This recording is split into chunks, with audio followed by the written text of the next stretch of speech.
सर्वप्रथम तो जय श्री कृष्ण। आज हम लोग 10 महाविद्याओं में जो 8वां रूप माँ का है वो है बगलामुखी। और जो 10 महाविद्याएं हैं उसमें हम लोग 8वीं जो विद्या है वह बगलामुखी है। उन्हीं माँ का आज हम लोग ध्यान करेंगे, पूजन करेंगे, उन्हीं के बारे में जानेंगे। तो जो 10 विद्याएं हैं, 10 विद्याओं का जो प्रयोग होता है वो तांत्रिक पूजन में किया जाता है। इससे कार्य की सिद्धि बहुत ही आसानी से, बहुत ही जल्द संपन्न हो जाए। तो चलिए जानते हैं।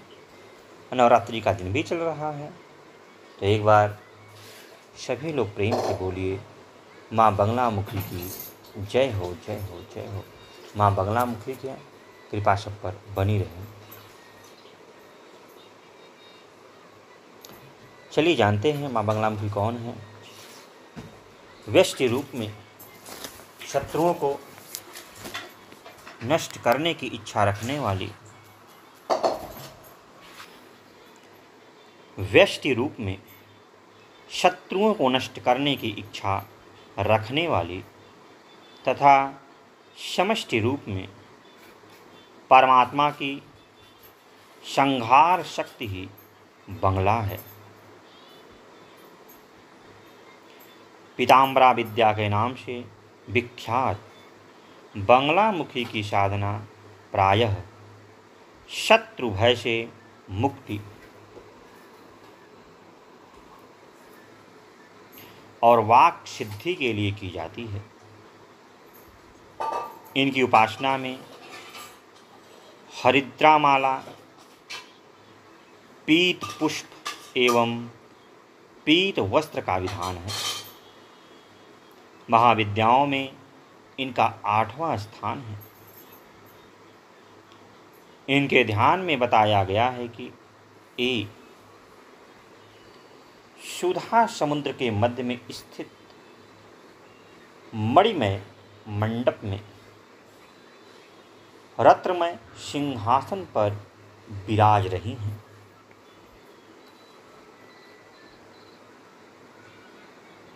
ये पीत वर्ण के वस्त्र, पीत आभूषण तथा पीले पुष्पों की ही माला धारण करती हैं। इनके एक हाथ में शत्रु की जीहा और दूसरे हाथ में मुद्रा है, अर्थात गदा है।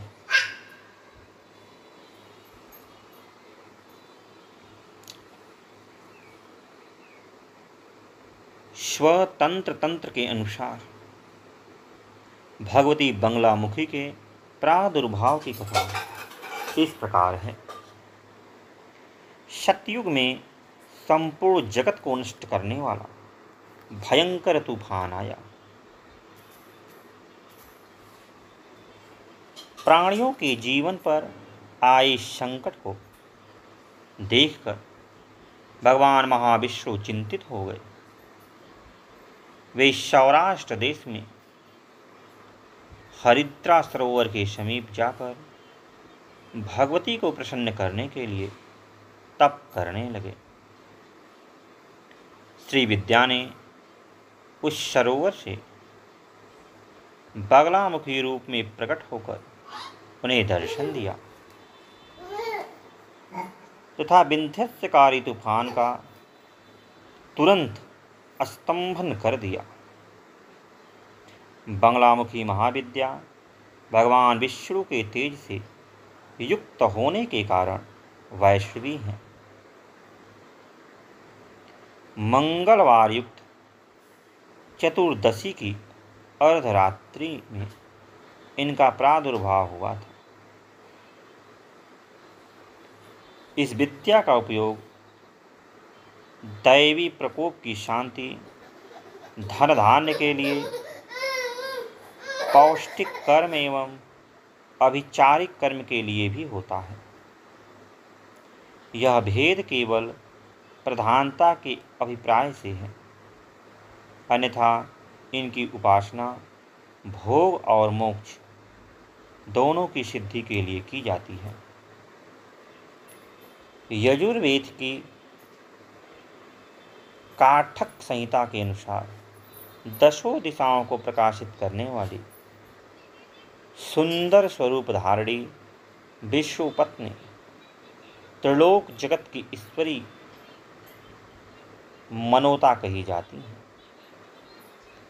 स्तंभन कारणी शक्ति व्यक्त और अव्यक्त सभी पदार्थों की स्थिति का आधार पृथ्वी रूपा शक्ति है।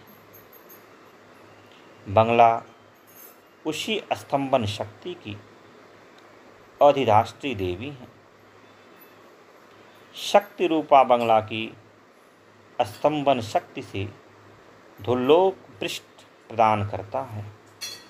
उसी से आदित्य मंडल ठहरा हुआ है और उसी से स्वर्गलोक भी स्तंभित है। भगवान श्री कृष्ण ने भी गीता में कहा है, उसी शक्ति का समर्थन किया है। तंत्र में वही स्तंभन शक्ति बंगलामुखी के नाम से जानी जाती है। क्योंकि देखिए, जो दसों देवियों का जो ये 10 विद्याएं हैं, यह तंत्र साधना में ही या तंत्र साधना के द्वारा अपने कार्य को सिद्ध करने में ही इन रूपों का पूजन और ध्यान किया जाता है। श्री बंगलामुखी को ब्रह्मास्त्र के नाम से भी जाना जाता है। ऐहिक या पारलौकिक देश अथवा समाज में दुखद अरिष्टों के दमन और शत्रुओं के शमन में बंगलामुखी के समान कोई मंत्र नहीं है। चिरकाल से साधक इन्हीं महादेवी का आश्रय लेते आ रहे हैं। इनके बाणवामुखी, जातवेदमुखी, उल्कामुखी, ज्वालामुखी तथा बृहद भानुमुखी 5 मंत्र भेद हैं। कुंडिका तंत्र में बंगलामुखी के जप के विधान पर विशेष प्रकाश डाला गया है।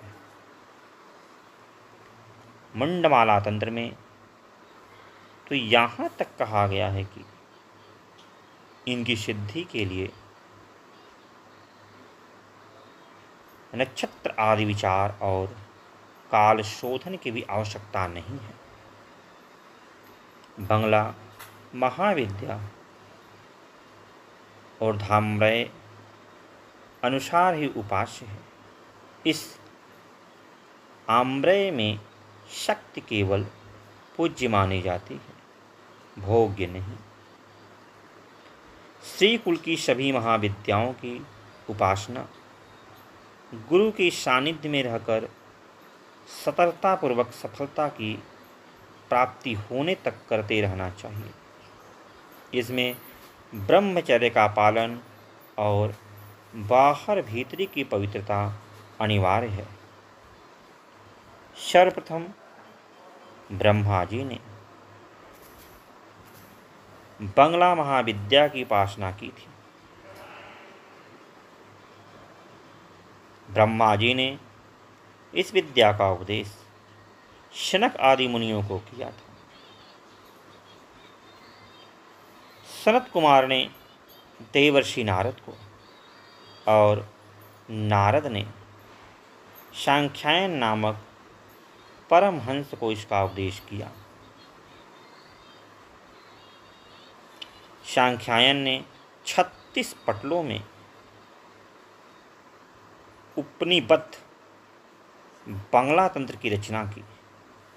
बंगलामुखी के दूसरे उपासक भगवान विष्णु और तीसरे उपासक परशुराम हुए। तब परशुराम ने यह विद्या आचार्य द्रोण को बताई। तो जो बंगलामुखी हैं, इनकी विद्या आप शत्रु भय के लिए कर सकते हैं, अपने कार्य की सफलता के लिए कर सकते हैं, और बड़ी ही सात्विकता भाव से करनी चाहिए, तभी माँ प्रसन्न होती। ब्रह्मचर्य का पालन अनिवार्य बताया गया है। और कौन कौन की साधना के जान ही रहे। पहले भगवान ब्रह्मा थे, दूसरे विष्णु थे और तीसरे परशुराम जी थे। तो आज के लिए इतना ही, फिर किसी दिन अन्य वीडियो में मिलते हैं। तब तक के लिए जय श्री कृष्ण, जय श्री कृष्ण।